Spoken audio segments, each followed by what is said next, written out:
அண்ணா சீரியல்ல ஒரு குட்டி பிரமா வந்திருக்கு. என்ன நடக்க போகுதுன்னு பார்க்கலாம். வாங்க வீடியோக்குள்ள போலாம். சவுந்தரபாண்டியோட வண்டவளத்தை தண்டவாளம் ஏத்தலாம்னு சண்முகம் ஒரு ஐடியா பண்ணிட்டாங்க. வெட்டுக்குழியை வர சொல்லி தர்மகர்த்தா பதவி ஏத்துக்கிட்ட சாக்க வச்சுக்கிட்டு இதுல பட்டாசை வச்சு கொளுத்துங்கடா அப்படின்னு சொல்லிட்டாங்க. வெட்டுக்குழியும் பட்டாசு சுருளா வாங்கிட்டு வந்திருக்காங்க. வாங்கிட்டு வந்து நெடுவத்துக்கு வைக்கிறாங்க. வச்சதுமே படன்னு வெடிக்குது. சவுந்தரபாண்டியோட வீல் சேருக்கு பக்கத்துல ஒரு பட்டாசை வச்சுட்டாங்க போல இருக்குது.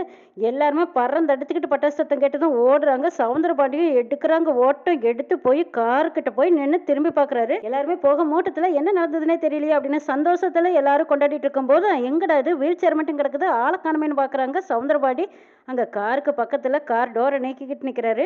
என்ன மாமனாரே, ஓட்டப்பந்தயத்துல ஓடி இருந்தா கூட யாரும் இவ்வளவு வேகமா ஓடி இருக்க மாட்டாங்க, அவ்வளவு உயிர் பயமா அப்படின்னு கேக்குறாங்க சண்முகம். மெம்பர்ஸ் எல்லாரும் பார்த்துட்டு அடைச்சி இவ்வளவு கேவலமான மனுஷனா நீங்க சார், நானும் கூட உண்மைன்னு தான் நினைச்சேன். இவரு மார்கள் விளங்காம போச்சு, ஐயோ பாவன்னு கூட பரிதாபப்பட்டேன். சவுந்தரபாண்டி இருக்கிறதுலையே ஒன்னா நம்பர் கேடி இவர் தான் போல இருக்கு அப்படின்னு எல்லாருமே மெம்பர்ஸ் எல்லாரும் அடைச்சி போங்கய்யா அப்படின்னு காரி துப்பாத குறையா துப்பிட்டு போறாங்க. என் மாமனாரை பத்தின புகழாரத்தை நானே சொல்லி தெரிய வேண்டியதில்லை, அவரே எடுத்து காட்டிட்டாரு, எல்லாரும் பாத்துக்கிட்டீங்களா அப்படின்னு சண்முகம் கேட்கறாங்க. அந்த பக்கம் அதிகாரி மெம்பர்ஸ் எல்லாரும் பார்த்துட்டு அடைச்சி அப்படின்ட்டு போறாங்க. அட வெக்குல பயில, நானும் கூட உண்மையா கையங்கால எடுத்துக்கிறச்சு இவன் செஞ்ச பாவத்துக்கு தான் அனுபவிக்கிறான்னு நான் நினைச்சேனே.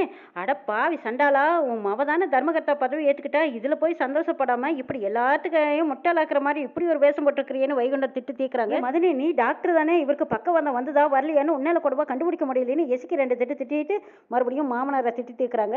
என்னையே ஏமாத்தி போட்டாரு உன் புருஷ அப்படின்னு சொல்லி பரணி 2 திட்டுறாங்க. பாக்கியத்தை பார்த்து பாக்கியத்துக்கு சரியான அவமானமா இருக்கு. வீட்டுக்கு வரட்டு இந்த மனுஷன் அன்னைக்கு பாத்துக்கிறேன் அப்படின்ட்டு போறாங்க. வீட்டுக்கு போனதும் சவுந்தரபாடியை உட்கார வச்சு சைடுல முத்துப்பாண்டி, பாண்டியம்மா, சனியன் எல்லாரும் நின்றுட்டு இருக்காங்க. அந்த இடத்துக்கு பாக்கியமும் எசிக்கியும் போறாங்க. பாக்கியம் அப்படியே சவுந்தரபாடி மேல வந்த கோபம் அப்படியே காலரை பிடிச்சு தரன்னு இழுத்து கரகரன்னு சுத்தி 4 அரை அப்படி நிக்காம ஓட்டி அடிச்சு அப்படி நெக்குன்னு இழுத்து தள்ளணும் அப்படின்னு நினச்சிக்கிட்டு பாக்கியம் மனசுலையும் கண்ணுலையும் அவ்வளோ கோபத்தை வச்சுக்கிட்டு சவுந்தரபாண்டியை பார்க்குறாங்க.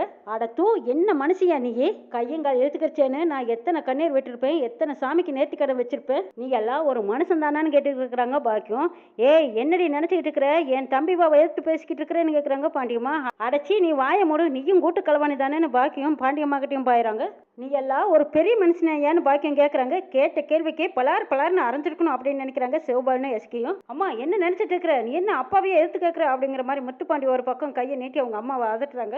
பாக்கியம் அந்த பக்கம் இந்த பக்கம் திரும்புறாங்க. அங்க தண்ணி குடத்துல தண்ணி நிறைய குடத்தோடு இருக்கு. குட தண்ணியை தலைக்கு மேல தூக்கி சவுந்தரபாண்டிக்கு முன்னாடி அப்படி தலைக்கு மேல தூக்கி தொப்புன்னு போடுறாங்க.